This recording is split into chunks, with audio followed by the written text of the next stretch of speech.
In this video, I'll teach you how to enlarge or decrease the size of the document or image you would like to print for your Canon Pixma TR4700 or equivalent models. If it isn't this exact one, don't worry, you can still follow this guide to teach you how to do this.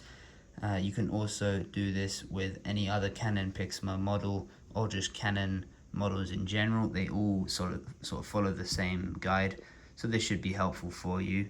What you're going to need will be, of course, a piece of paper that you'd like to print onto, a strong power supply into the printer, and a connected iPhone. Next, you're going to want to make sure that you have the tray out, of course, the printer is turned on, and then we can go ahead onto the mobile Canon Print app. If you're not sure which one you'll need, you can check out our previous videos where we can explain exactly which one it is that you want.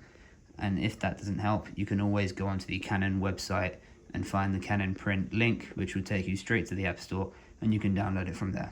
So what you want to do now, open up the app, wait for it to fully load up, and now you have a few selections. So you can either print a document, image, scan, a few other things you can do as well through the app.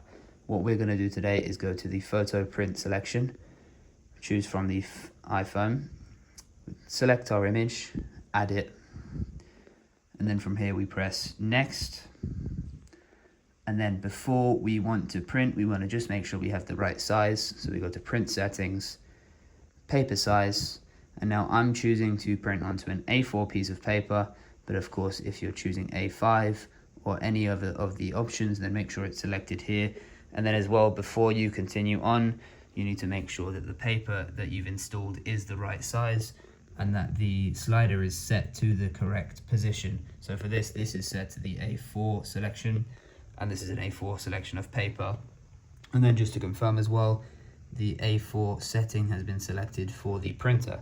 So everything should be in place to print our document here. And then what you're going to want to do once you've pressed back is you go ahead and print whatever you need to. And of course, if you need to print more, then you can select that in the settings too. Or if you need to print two-sided, we also have another video explaining how to do that and what you will be needed to do in order to make the difference.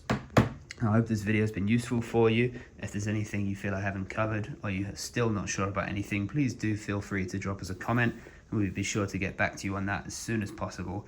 My name's Pat, this is Printers with Pat. Please leave us a thumbs up if you enjoyed, or give us a subscription. Have a good day.